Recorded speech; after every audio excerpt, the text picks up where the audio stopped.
सामाजिक कार्यकर्त्या संगीता तिवारी सध्या आपल्याशी जोडल्या गेलेल्या आहेत।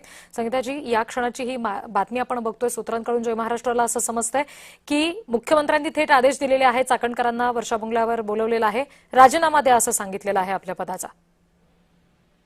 खरं तर हे पहिलंच करायला पाहिजे होतं, जेव्हा त्यांचे पाय धुवायचे व्हिडिओ आले तेव्हाच हे केलं पाहिजे होतं। आज गेले 3 दिवस बदनामी झाली, पक्षाची बदनामी झाली, महिलांची बदनामी झाली आणि असं झाल्यानंतर हे जागे झालेत।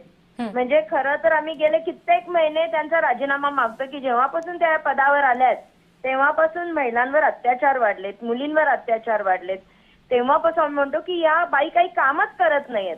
आणि आता हे सगळं पाहिल्यानंतर एवढ्या भयान सगळं काम असताना त्या बाई त्याच्याबरोबर पार्टनर आहेत। She is a partner in a crime, त्या क्राईम मध्ये ती पार्टनर आहे। 1 वर्षापूर्वी खेमनार म्हणून पत्रकारांनी याबाबत बोललं गेलं होतं आणि त्याच्यानंतर या बाईंनी त्याला दम दिला, पोलिसांना सांगितलं याच्यावर केस करा।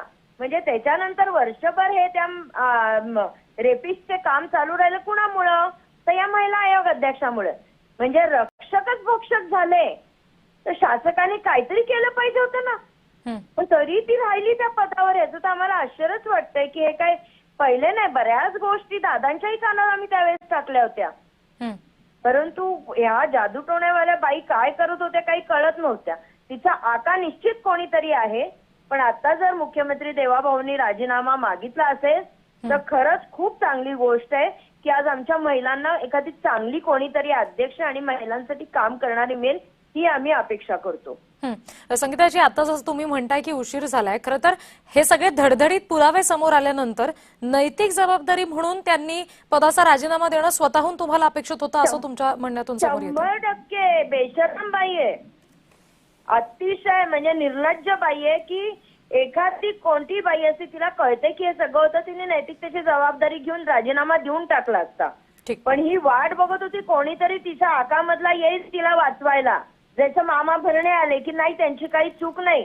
अहो मंत्री आहात तुम्ही, आमदार आहात, तुम्हाला कळलं पाहिजे टीव्हीवर काय पत्रकार खोटं दाखवतायत, मीडिया काय खोटं दाखवतीये।